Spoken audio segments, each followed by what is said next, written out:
Motown's A&R man, William Mickey Stevenson, presents the A&R Man. Check out his book on all platforms. Welcome to Music and Medicine. Welcome to Music and Medicine. Welcome to Music and Medicine. I'm your host, Dr. Moshe Lewis.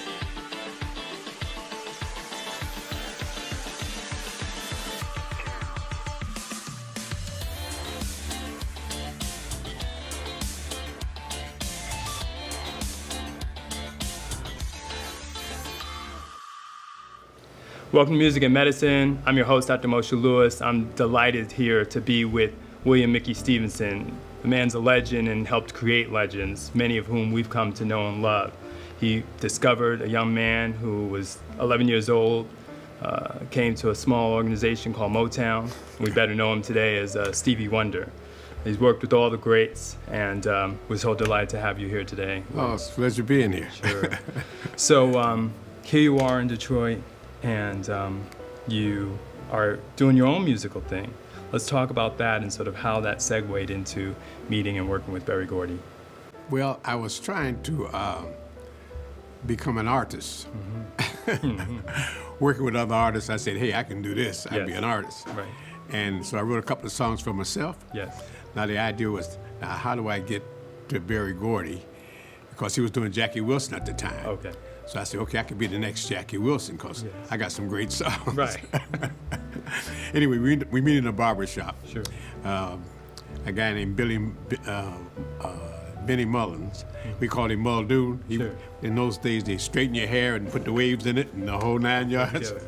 So everybody could come to Detroit, you go to Benny Mullins, the Muldoon shop. Okay. So he and I was close friends. Sure. And he had Berry in one chair, and he only had two chairs, but he had chess games, pinochle, 4 or 5 phones, Right. keep it so everybody could stay in there while he take care of business. Right. So he had Berry in one chair and me in the other. Right. And he said to Berry, he said, this is the guy Mickey Stevenson I was telling you about. You know, yeah.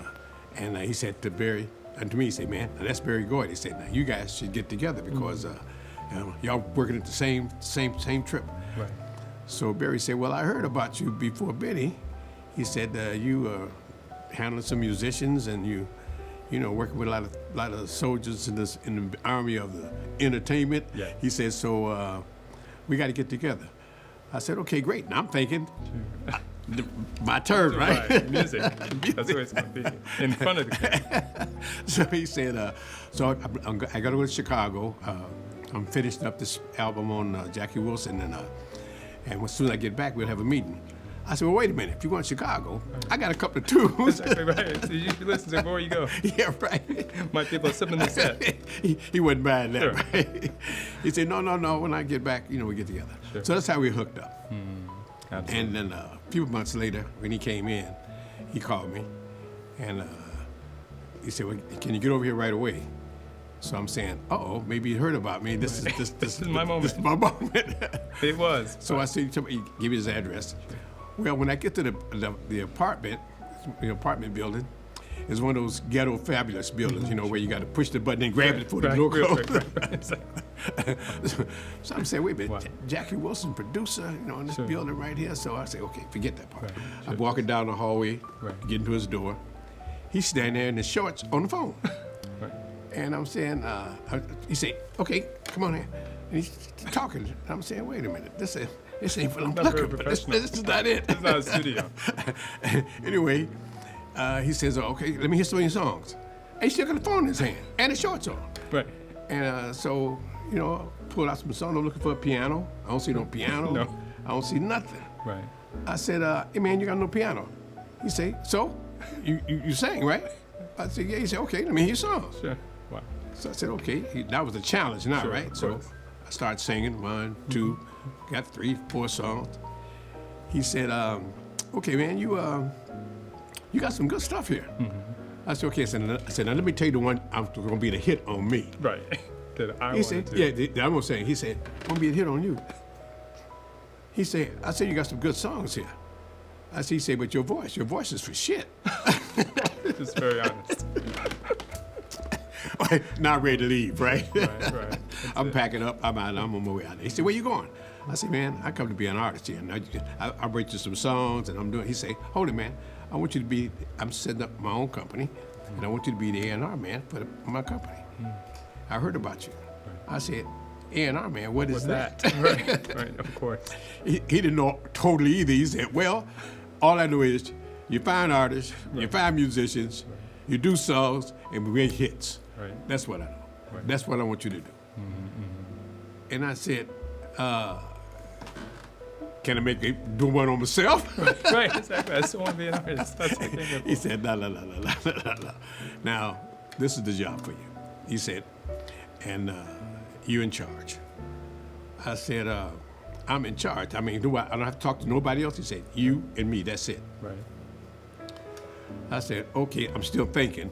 If I'm in charge, right. I will get me in, exactly, right? I sign my own contract myself, and I'll write it too. So I said, okay, how much you paying? He said, $5 a day and all the chili you can eat. Okay. He didn't cook the chili. I said to myself, this guy's crazy. You know what I mean? I said, no thanks, man. I started putting the stuff in my bag. And I'm heading out down the hallway. Right. He said, where you going? I said, man, And I'm thinking, and I remember my mom said to me, okay, whenever you want to get into something, you got to try it, see how it works, and you learn something or you don't. Right. Remember, but you're accomplishing, you know. So I said, I didn't need his $5, and I didn't need his chili, right? So I went back, I said, $5 on the chili, I'll report to you and nobody else.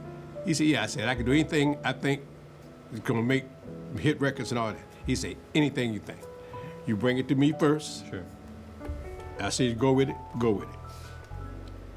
I said, when do I start? He said, you already started. So he had a premonition that I was the one for what he wanted to do. Interesting. So I'm getting ready to walk away. Smokey's coming down the hall. And Barry said, Smokey said, hey, Mickey, what you doing here? He said, Barry, what is Mickey doing here? He said, he's going to be the A&R man for the company. He said, oh, man, fantastic. I got a session tomorrow night. I need a bass player and a drummer and blah, blah, blah, blah. I said, okay. And I said, you got it. I'm walking away. Barry said, wait a minute. He just told you what he needed. I said, so? Am I the A&R man here now? Right. He said, yeah. He said, then he's going to have a bass player and a drummer. And Smokey looked at him and said, if Mickey say I'm going to have a bass player and a drummer, I'm going to have a bass player and a drummer. Now, he and I, we used to battle in groups. He had his group, I had my group, high school and all that kind of stuff. And we're talking about Smokey in this Yeah, case. Smokey. Yeah, so so he knew if I said I'm going to do it, I'm going to do it, It's right? done. Right. And that was the beginning. That's where we started, with a handshake. And he never changed his statement. Every time I thought something could happen, I'd bring it. I said, this is what I want to do. He said, is it going to work? I said, yeah, it's going to work. He said, if it don't work, I said, if it don't work, I'll pay for it. I said, but if it do work, you double my money. Exactly. He said, get out of here. Exactly. He won't double anybody's money. And then, if I'm not mistaken, you kind of worked the Funk Brothers into that, which really is essentially your creation, your band. Yeah. Well, they had when I brought Smokey the musicians he wanted to work with, and I was listening to the sound. I said, this ain't gonna work for me. So I went hunting for musicians.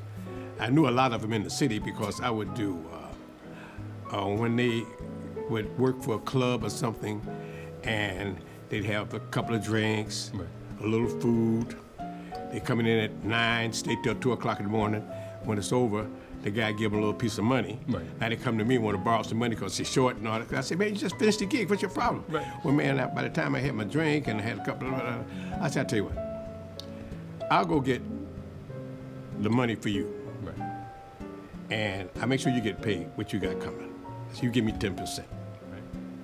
They said, you gonna get all the money? I said, I get whatever your deal was, I'll make sure you get your money. You give me 10%. He said, okay, let me see if we can pull that off. So I go to the club, and I still talk to the owner, you know. They get all crazy. Every time he's late, he's never on time, and this, that, the other. And I said, hold it, man. Here's the deal. I guarantee you that he'll be here on time. You give him a couple of drinks. You ain't got to give me expensive stuff. You have him playing all night long. You give him some food. I'm not talking about your barbecue ribs, but you'll give him some food. And I'll make sure he's here, and everybody be on the one. You pay him what the deal is. He said, and what happens if it goes wrong? I say, if it goes wrong, I'll pay for it and replace it with somebody else. the guy said, okay. He said, well, what do you want out of it? I said, I want 10%. Because I put it together for you. I'm hoping you run your stuff. He said, so it started right there. So bottom line is, I knew a lot of guys because I would do. Now, if you couldn't play, I wouldn't take the deal for you because you lucky you got a job. Sure, you know what I mean? Right. So I knew who could play and who couldn't play. But for Motown, I had to find guys who had more ambition, they wanted more. You know what I mean? Right. So it took me a while to pick each one like that. And the toughest one was James Jamerson because when I got, he was playing upright. And what I loved about the guy was he could sing the note before he played it. You ever seen that guy? Boom, boom, boom, boom. He be playing. Doo, doo. I said, wow. I go back about 3 or 4 times. I say, man, you singing the song on the bass. I said, why don't you come and work with me at Motown? He said, what, man, you know, I'm hardly making money here and you guys ain't paying no money. I said, listen, man, do this.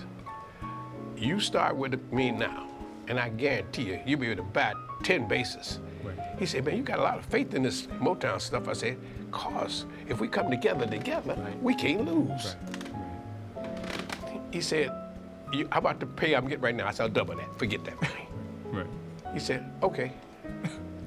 That's how we started. So I picked each man with a passion. Right. You got it? And why and how and all that, I don't have an answer for that question. Mm-hmm. But I do know that they had to be special. Right. Because they had to be like a group on their own. Right. And I got Joe Messina, white boy playing guitar, jazz, great jazz. I said, look, man, I'd like for you to just stay with the lick, no colors. He said, why? I said, because I want you to stay solid. If you stay solid and the drummer is solid, then the piece never gets out of hand. It always stays locked in. Now, I acquired this information because I was with Lionel Hampton, and I saw great bands, and I saw great music, and, you know, it stayed here, you know what I mean? Right. And anyway, I applied that to each musician, each one. And the ones that they had, I had to find a nice way of moving them out the way. Sure, right. That made me a terrible guy, of course, right, on one side, right. And Hero. People respect and love me on the other. Right. And I had to I told Barry, saying, this is getting a little complicated. I'm making enemies. He said, but you're bringing in some great guys, man. Right. So I made myself recognize if this is the way it's supposed to go, and I'm saying all this because I felt it was a spiritual move for me. Mm-hmm. You got it? Got it, yeah. So therefore, everything is not always pleasant when you're dealing in that area. Right. So I took it with that kind of attitude and stayed with it all the way. Right. I do it right even now. I keep the same. If I'm here for a mission, I'm here for a mission. Sure. That's it. You know what I mean? And then one of your good friends brings you a young boy who's blind, who we now call Stevie. Talk to us about that experience. Clarence Paul. Seeing him. Clarence Paul and I, that was his name. Clarence Paul and I were, we were the Sam and Dave of Detroit, doing duets, right? And Clarence taught me about the blues. Right. I came from a jazz background, you know what I mean? And so he said, okay, he would work with me and we'd do the blues together. And when we ran out of making any kind of money and I got the job, since I'm in charge of the music, I said, okay, Clarence, you come work with me. Right. And he said, what do I do? I said, man, your ear and your ability in music is incredible. I said, now, they got terrible albums out there, I say, I want all of our albums to be good, great, or fantastic. So you're in charge of making sure those albums and those songs are great. If it's not right, take it out, put another one in. Right. He said, but who makes the decision? I said, you make the decision. If you make the decision with me, you can make the decision on these albums. Right. And every single song, not just every one. single song. Right. Not just one song. Anyway, so that started that. So Clarence, after a while with him, about a year, and he's not producing any of the main artists like the Four Tops and the Temps and all that. And he's a producer, but he wasn't. I couldn't take Smokey off of him and give him it. Right. It don't work. It never worked. Right. Never worked. So I felt kind of bad about that. So I decided I would let him go. Give him a couple of months, pay, let him go. So I called him in for a meeting. He said, man, I'm glad you called me because I want to have a meeting with you too. So he came into my office. He said, look, man, this ain't working for me. I appreciate what you did for me and all that, but this ain't working. And I'm feeling good because I take it off the hook. Right, it's not your fault. fault. I said, okay, man. He said, but before I go, I've been working with this little kid I found, and I'd like to come in and do a couple of songs on him. I said, hey, man, you got it. He said, oh, one more thing. I said, what's that? He said, well, the kid is blind. I said, blind? I said, what are you talking about? He said, he's blind, man. I said, how old is he? He said, oh, he's about 10, 11 years old. I said, Clarence, do you know what happened if he fall or something happened to him in here? They're gonna sue him, Barry gonna come after me, and I'm gonna come after you. He said, no, man. I said, I don't know about it. He said, come on, William R., you gave your word. You know, your word's your bond. Right. I said, okay, when I see that kid, I wanna see you, hand in hand. Never apart. Never apart. He said, okay.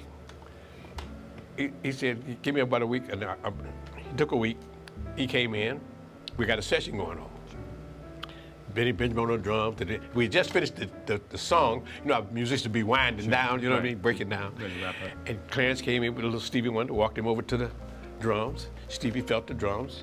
Benji looked at him, got up. Stevie sat down, filled the drums again, took the stick. Now the groove is still happening with the guitar player and the bass player and organ. And Stevie said, right in the pocket. Then he said, bam. Got up off the drums. I looked at him. Benny Benjamin looked at me. Benny took the sticks. Clarence walked him over to the organ. Earl Van Dyke's in the organ now, where everybody's now they kind of grooving. They say, where's this kid coming from? Right. Earl got off the organ. Stevie sat down, spread his hands across the thing.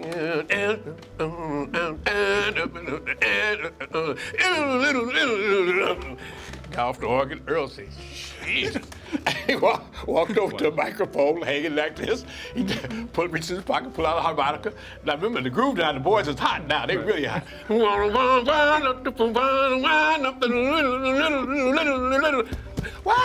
don't you, baby? Why don't? I left the room. It's all over. Went up to my office. I said, Martha, call up, I said somebody downtown about minors, you know. So I went through the chain with them. And I said, a friend of mine, I said, now listen, what happens when you have a minor, you want to keep him in the studio or things like that, that Jackie Coogan mess, what's happening? Right. What I have to do to get around it? Right. They said, well, you can't get around it. You got to hire the individual. They got to stay with the kid, right. Blah, blah, blah. You pay more money. You maybe get somebody to hang longer and all that, but you got to stick to the rules. Other than that, you have a big problem. I said, okay. I went right over to Barry's office and said, okay, we got this little kid we got to sign. And Barry said, little kid, okay, what do you mean little kid? I said, he's 11 years old. He said, what are you talking about, man? I said, 11 years old, and he's blind. He said, are you crazy? I said, before you say anything else, I checked on the Jackie Coogan law. I know we got to pay for a keeper. We got to do this, I checked it all out. Sign him. He said, William R. I said, Barry, am I the NR man here? Exactly. He said, yeah. I said, sign him. I've never seen gifts like this before. Wow. He just reached in his pocket, he pulled up that thing, they haven't put his name on that. He got his parents coming and said, I have all this, give me the paper. That was the beginning of Stevie Wonder. Sure. And the rest of it speaks for itself. Sure.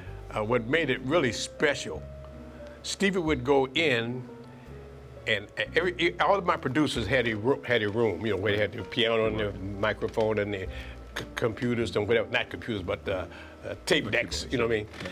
So they can keep up with this stuff. Sure. But Stevie would go in every room and stay a while and listen.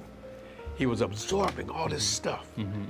And he went like that, and Clarence was so proud of him. And the first thing he did was really fingertips, but it was done on stage, live. Right. But the kid was amazing. I mean, the more he absorbed, a week later he could play that and do that right in your face. Right. And it made me feel good because when I was constantly auditioning artists and singers, writers, or whatever. And when people come up to me and say, I say, let me hear your song, and they would say, well, okay, where's the piano? Or where? I say, listen, I got a kid out here. Right. Can't see nothing, don't know nothing. Right. If you say sing, he starts singing. Until you can do that, don't knock on my door. Right. You know what I mean? Just don't waste my time. So I use that, you know. Sure. And that was the Stevie Wonder. And it was a quick little reference there that you made that I want to tease out. If I'm not mistaken, you said Martha because she wasn't singing at that time initially. No, Martha was my secretary. Right. Mm-hmm. And She tell ran us the the, story about who she became. she came to be an artist, a Right. singer. Mm-hmm. But the problem, at the time, I had too many girls. And so I wasn't signing no more girls for a while. Right. But she kept coming back. And she got to know my secretary very close. And every time I go to my office, there she is sitting over there. And I'm saying, like to myself, she's just wasting the time because I ain't signing no more girls. That's it. And what happened was, I was called in on some deal, I think union or something I had to go to. And when I got back to my office, Martha was in my office, Right. on my desk, on the telephone. Right. You're like, oh, I wait a thought she minute. had lost her mind. Exactly. So, and my assistant secretary was in the other room. And I walk in and I say, what are you doing on my phone? She said, like this, shh. Yes, blah, blah, blah, blah, blah, blah, blah, blah. Okay, well, he'll be getting back with you. Can I have your number again? So, blah, blah, blah, blah. She turned like that. And I said, what are you doing? She said, wait a minute, you had this call and this one here, you got to call right back right away and all that. And I said, well, it was very important. I said, okay, get him on the phone, but I got to talk with you. Sure. So she got him on the phone. Afterwards. Bam, everything great. Now, before I could finish the conversation, my secretary came in. She says, you know, my husband and I, we're going to Texas. And I know you needed somebody that's going to be really good. And that's why I was testing Martha out. And I'm telling you, she could really be great. And I'm saying, y'all had this plot going all the time. Right. This has worked out. Right. I said, but Martha, all her messages were absolutely excellent. Sure. And I said, okay, I'll tell you what. I'm not signing you as a singer, so don't get all worked up. You might get around to that. Right. But right now, I'm gonna have you as my secretary. She said, I can't be your secretary. I'll be your assistant. Excuse me. Okay. So that's how it started. Sure. And what did you ultimately produce for her, and who'd she become? Well, I did Dancing in the Street. Yes. Marvin and I and Ivy Jo Hunter, Yeah. we were working on a song. I was really doing it for Kim Weston. I promised her a song. Yeah. And we were working in the studio. And my deal with Martha was, or her deal with me was, I will stay here as long as you stay here. Okay. When you leave, that's when I leave. I said, I'm not paying no overtime. She said, I didn't ask for no overtime. Her plot was always she was going to get a contract. No matter what. Whatever it took, Let it go. right? So she would be there. Now we're 1 o'clock in the morning, and she's still upstairs working. So Marvin Gaye said to me, okay, man, how are we going to get Kim Weston to sing this song? Because it's a sing-along song, not a, Right. dig into a Lead, thing. right. I said, I'm going to make a demo. And then I'll let her listen to the demo so she can copy the demo. He said, well, who you going to get to do that? I said, got the right person. I get Martha to do it. That way she can at least been recorded so I can get by more time. Right. Martha! So she came down. After the first run, it was okay, because she's getting the words together. We tell her, don't get all singy, just stay. We want everybody to sing along with you kind of song. Right. We went to the second day. She said, I got it. She did it. When she finished, Marvin Gaye looked at me. He said, William R., did you hear what I heard? I said, yeah, I heard what you heard. Ivy Jo, who never cut his hair, he wasn't going to cut his hair till he had a hit record. You can imagine what he looked like. He said, I'm going to the barbershop, brother. Wow. We got it. Yeah. We got it. Yeah, so that's how she got the record. And because I had problems with Kim after that, of course. To say the least. But it was there. And because you brought up Marvin, if I'm not mistaken, he was kind of singing in a different type of a genre. Well, he wanted to be a jazz. He wanted to be Tony Bennett and all that kind of stuff, you know what I mean? He would walk around with tuxedo on, Motown, all that stuff. But he came in because, we got Marvin because Anna Gordy had a label called Anna Records before, she had hers before Barry really got into his.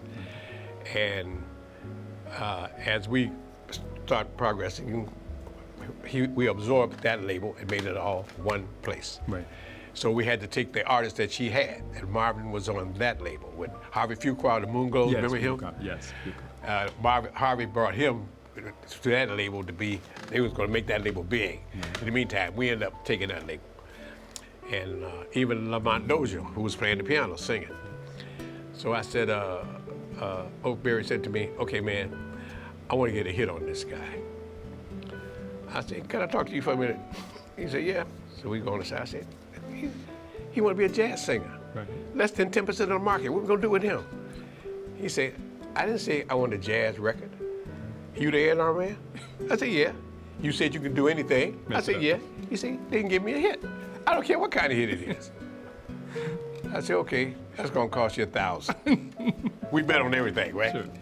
He said, what happened to the $500 bet? I said, man, I gotta go to work on this. I gotta change his mind, I gotta change his thinking. That's gonna take a lot of time. Right. If I'm right, I want this $1,000, but you gonna bet or not? He said, okay, you got to bet. Wow. So I had to go to work on Marvin. Yes. Had to get his confidence first. I found out his father was a preacher, so he'd been in church forever. So I know he knew how to sing to get down, right? But he had this idea of what he wanted to be. So to make that, for that, I said, okay, I see you write songs and all that. I say, let's write some songs for some of the other acts. Mm-hmm. He said, who you got in mind? So, Contours or somebody. Didn't make a difference to me, because I had another plan for him. Right. So he said, okay, so we started writing songs together. And I was doing like the first song, I can't think of it, was Hitchhike or something. I would sing the line, and he wanted to get all proper. I said, no, it's I love you, baby. Don't say, I love you, Go to church. You know what I mean? You know, come from another place. Right. So we did that. So after about a month and a half, on about 2 or 3 songs, there's one song, Stubborn Kind of Fella. Mm-hmm. And I said, okay, I went to my office and clipped out all of my verses, and I taped all of his together. Mm-hmm. So I called him and said, I want you to listen to something. So I played it. And he heard his stuff. I try to put my arms around you, I'll hold you tight. Every time I reach for you, baby. I said, hold it. Why don't you do this song for me? Take me off the hook with Barry, and I'll do a jazz album on you. Right. As an exchange. He said, but I can't. I said, you just heard yourself. You heard yourself sing it. All you got to do is forget about that other thought and stay in this kind of sound throughout the whole song.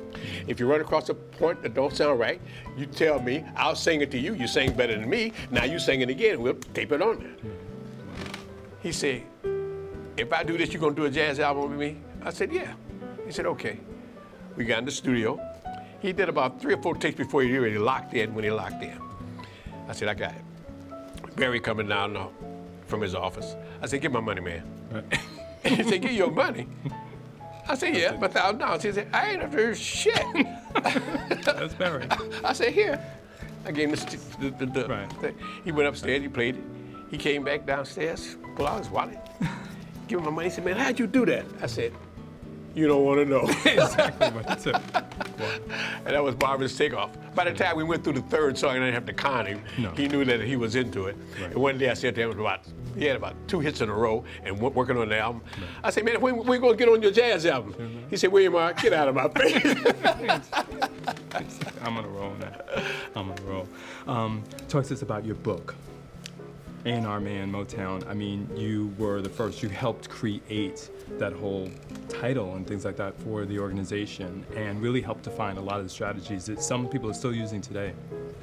Well, in the book, I just wrote everything that, not everything, but the things that really made it happen. And everybody said, you know, well, you did this, you did that. You how'd you know that? How'd you know to do that? The only answer I could come up with that made sense to me, whether they accepted it or not, is that it was God's doing. Right. And I would make this very clear.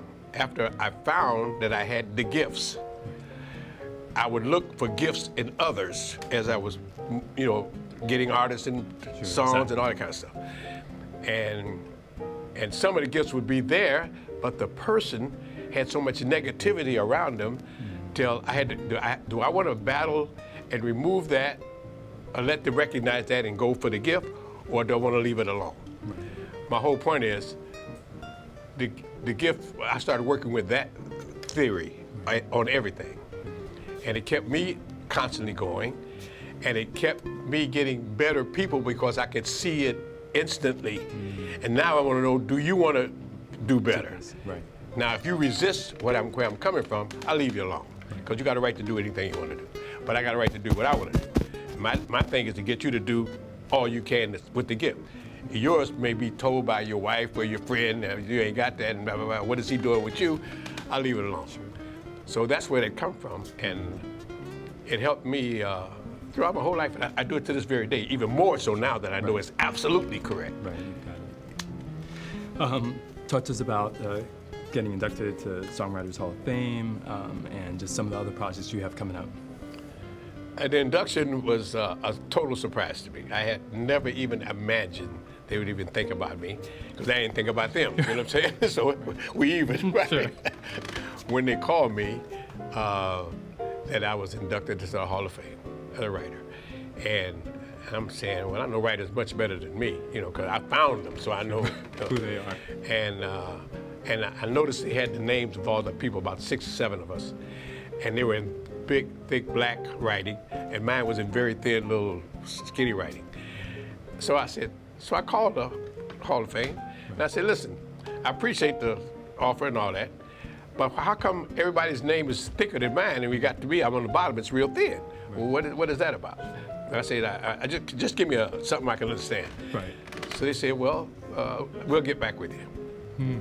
So I'm saying, okay, so I'm done with the Hall of Fame, right? Who cares? I get a call from the CEO, and she said, I apologize for that. I said, well, I didn't want to make no big thing out of it. Right. She said, no, I'm glad you did. She said, there are 2,000 voters for this thing. You were voted in unanimously. She said, so I did, so when that happened, she just do their normal routine. She said, but I did a research on you and all the things you did other than the songwriting and blah, blah, blah. It was incredible. I owe you an apology. And I would love for you to come in and do this and that and the other. And would you even do your own song? And she went through a whole 9 yards and take a picture with me. And I'm saying, wow, where's this going? You know what I'm saying? And they'd never had anybody sing their own songs. It's usually a tribute. Right. So I said, well, yeah, I'll sing the song. And, my whole point was back to the gifts again. Right. I never thought about none of that stuff. So when I went into the Hall of Fame, and I met her personally, she did everything she said she did. She took pictures, she did a whole thing of news, had people calling from different radio stations around the country and all that. And then I said, let me ask you a question. Why 40 years later would you do this? She said, because I don't know. She says, your name came up and we decided to put you in, so you must have some kind of spiritual thing around you because it just went into a whole nother place. Those are her words to me. Sure. When I went up to get the Hall of Fame, Smokey, he wouldn't tell me this. Sure. I got it, right? He did one of my songs, and then he introduced me to come up. And when I was standing there, and he gave me the award and all that, I said, thank you, blah, blah, blah. And they said, how many songs did you write? And a lot of stuff. And I said to them very clearly that I appreciate the Hall of Fame, glad to be here and all that, but let's get it straight. This comes from God above, part of the gift. I just followed the gift. And if this came with the gift, thank you very, very much. But that was not the purpose. Right. And I said, everybody in this room got gifts, or you wouldn't be in this room at this time. And of course, they gave me an applause and all that, but I just walked over, picked up my microphone, and went right into the song. And I'd be remiss if I didn't do a big shout out for Ian Fox, who put us in touch. And the whole concept of Heroes and Legends, talk to us about sort of how that got started and the importance of continuing to honor, which Motown has always done, and Barry himself, been very instrumental, not only recognizing you, but all the people that really helped Motown become as great as it is. Oh, that was great. I think Janie Bradford set that off. Yes. And she was very strong with that. And everybody that worked at Motown owed something to Janie, because she would, if you were right, she would stand for you no matter what. And I was one of the people that, I had enemies, not enemies, but negatives and positives, and because I'm going like this, you know what I mean? But she said, if Mickey Stevenson told you to do that, I think you better do it. She'd go like that. When she came up with this idea, I said, Janie, that's phenomenal. And she would bring people in from Detroit even to come in and be there. And it kept growing and growing. She wanted to close it even now. I said, Janie, it should never close. It's not so much of the Motown itself, but what it stood for. Right. That we could do anything if we put our minds to it, believe in it, and stay with it. Right. You know what I mean? And that represents that. And here's the proof. Right. And that, to me, that was phenomenal. Sure. Phenomenal. Sure. Thanks so much. You continue to give so much. I want to talk about your upcoming projects that you're working on, to the extent you feel comfortable. Well, I'm doing, I took Billie Holiday, Josephine Baker, Dinah Washington, Mahalia Jackson, Bessie Smith, Lena Horne, and Eartha Kitt. Did I say her? Yeah. Anyway, all 8 women that were phenomenal fighters, and they got hit with everything. And the idea of this show is that, and I have daughters, and I keep saying, you can do anything. You got to believe in yourself and let all the negativity push it aside. And the proof is these ladies came through, and they went through hell, and yet they still came out of it incredible. So they're examples. So I decided, I would say that to her all the time about different women. And I said to them, my daughters, you know, each one of them, they, well, how come I can't? I said, you can. You got to believe you can, you know, and watch the relationships that you're with, because that's one of the first things that'll pull you down to keep you in a place. You got to come out of that place. And that means you may lose that relationship. Now you got to make that decision, you know. At any rate, I said I could make this an example. So I went at it with that kind of theory. Of course, I did the songs and all that. And I said, Smokey, this could be special. We did it with 6 women, and it was going very strong. And then we had some problems with, in certain houses, they wanted you to do this, change that, and forget it. Now I added 2 more because I wanted to bring in the Motown era. Right. So with Lena Horne and Dorothy Dandridge, no, but mainly Lena Horne, she was there, Eartha Kitt, they were in that era, so they could bring in more information of what's happening. And it's turning out to be even greater than I ever thought it could be. And it's going to open in a few months, but I'll let you know all about that. And it's called Sing It From the Heart. Whatever you do, do it from the heart, and you win. That's the whole idea. Absolutely. And it's very, very happy about it, very happy about it. Truly inspirational. You've heard here from himself, Mickey Stevenson, one of the greatest people to work as a songwriter and then ultimately be the A&R man for Motown. His love of God and constantly being able to sort of recognize those gifts and channel those gifts, as we saw with so many famous artists, including Marvin Gaye nonetheless, to really be able to deliver a product possibly even greater than they may have imagined is really, truly some of his greatest gifts. Please check out his book on all platforms, The A&R Man, and also we look forward to hearing more about his play as it comes up, the musical, Sing It From the Heart. Thanks for joining us. Thank you, my brother. Sure, thanks. Welcome to Music and Medicine. Welcome to Music and Medicine. Welcome to Music and Medicine. I'm your host, Dr. Moshe Lewis.